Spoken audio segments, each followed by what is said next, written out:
Yes, sir, it's your boy Hayes. We're back with another one. Let's go ahead and jump right into it. Before we do that, let's give this video a thumbs up. If not, you already know. Also, if you're new here, go ahead and hit that like and subscribe. Turn the post notification bell so you'll be alerted every time I post a new video. So let's go ahead and dive right into it. Let's get ready for next week.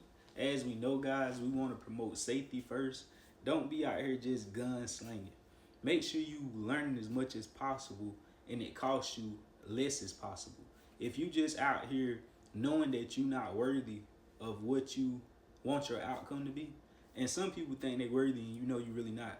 Meaning, if you just, do you think you're worthy to make $100,000 or $200,000 and you don't have the proper information or knowledge or foundation for when you make that money, you understand how you even made that money. Because if you just get lucky and make $10,000, $20,000, I hope you take it and just leave. Like go away from the market and put that money into a business, put it into something else. Because if you don't really understand how you made the money, it's going to eventually not, show you that it's not really yours yet. You know what I'm saying? So my thing is protect yourself at the beginning. Aim small, miss small. Don't put in much money. You feel me? Turn a little amount into a large amount, but a large amount can turn into a small amount. Hope that makes sense. Don't let that go over your head. That means if I put $100 in like I did the other week when the market dropped, it turned to $2,000. The other $100 turned to $1,000. That was $3,000 off $200. If I'd have put $3,000 in, 9 out of 10 probably would have turned that $3,000 to $200. That's most of the time how it go. But if you haven't paid attention yet, whenever you put a little bit, you're like, damn, I should have put more. That's when you make money. But whenever you put a lot, trying to be greedy, you end up losing money and almost losing majority of it because you got so much in. The psychology gonna fuck with you. You don't want to cut it because you already got too much in, and you like, I ain't want to cut it here because I'm already down way too much because I already put too much in, and you try to wait for it to come back, and it never come back for you, and then you end up losing 80-90% of a big chunk of your money because you was trying to, be greedy. So the thing is, man, lock in. But anyways, let's go ahead and get right into it, man.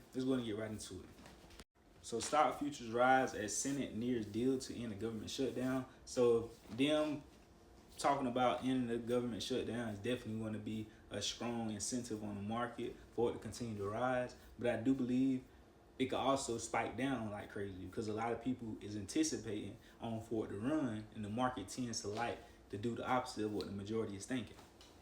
That's the key. Pay attention.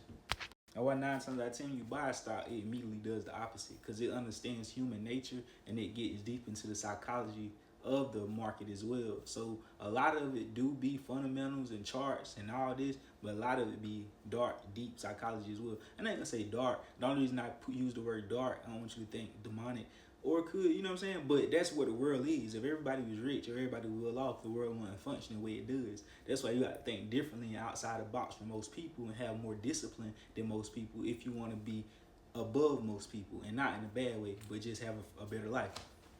So once you understand that, the market really here to get me every day and take money from me, and that's going to make you think differently. Treat it like a jungle. 5 days every single week. I got to survive 5 days in the jungle. I might want to just skip a day. Now I only got to survive 4. I may skip 2 days. Now I only got to survive 3. Surviving 3 days out of the week. Now I got better odds of actually making money because I'm only going to pick the best 3 days when the market got good volatility. It's not a sideways trading day. Blase woo woo. Not trying to talk your head off too much, but these details and information is really going to help you. It'd be more so of like talks like this that's going to help you rather than people just whooping. You know what I'm saying? But anyways, the S&P 500 futures gained 0.4%. NASDAQ 100 futures were trading at 0.6% higher. Futures tied to the Dow Jones rose 123 points. So like I said, just take this with a grain of salt. That's good. Everything going in line. Yeah, that's what we want to see. More people are going to be biased towards the upside if they actually continue to do this and they shut the government open back up. But the thing is, the opposite happened. A huge plunge because still remember the market is up like crazy. And especially now the fact that it got back, it done rebounded from Friday drop of like $10. It done gave all that right back in a single day. So it got more room to even drop even more.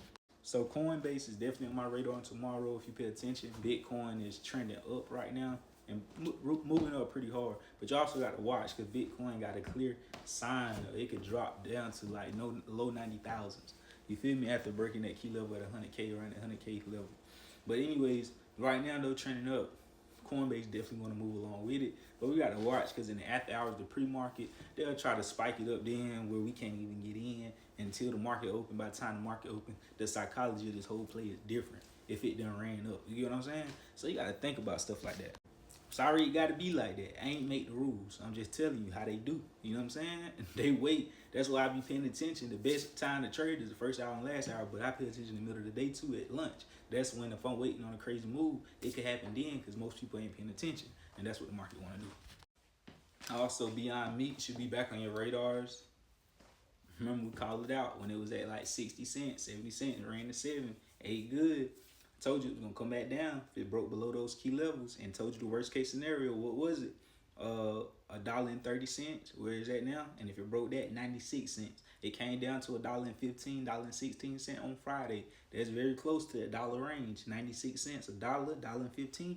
It didn't fully close that gap, but what? It came down to the worst case scenario that I said it would or possibly could. That's why I say you got to be very careful with these type of stocks. They're going to jump, spike $5, $10, $15 in a day, damn near, and come back all the way down if they want to. So you got to be careful, but that's the time you want to buy. You want to sell at the top like we did, and what you want to do, buy back at the bottom. We at the bottom right now. The good buy range for Beyond Meat is going to be between $1 and $1.30 right now, where it's trading at 96 cents to high cents in the low dollars. Good buy zone. And the range got to be like that because the stock is very choppy. This thing could be up 30, 40, 50, 100, 200% in a single day. So that's very still close, tight between cents and the dollar, you know what I just said.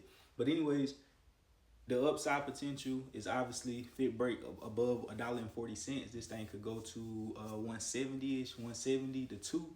From $2, that'll be the main level. It need to break before it double and go back to 4 and trend up back towards that 7 if it want to retest that, guys. So you definitely want to keep this on your radar. They also report earnings on Tuesday. They got their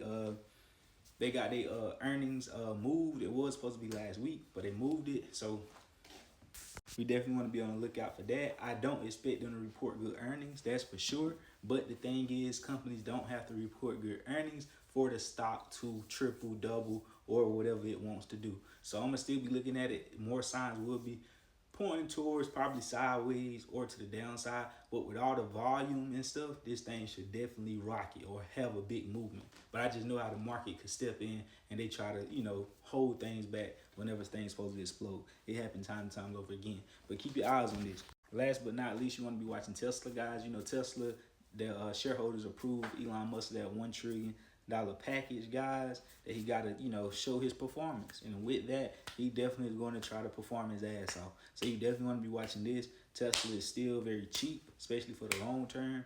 And got a CEO like Elon, love him or hate him, dude know how to get some money. So anyways, be looking at this stock right here. What I want to watch for is that I want to see a hold above 428, and getting moving towards the upside. This thing could go, it could move quick back up to that 450 level. That's the next key zone I'm looking for. If it break below 428 though, 426, 427-ish, that zone, this thing could come down, and the next key level to the downside is going to be 413. So you always want to be watching the downside. Whenever I notice that if I'm more biased towards one side, I kind of want to watch the other side even more because it could end up tanking. And if this does, 413 will be the first key level to the downside, and 413 ain't the problem.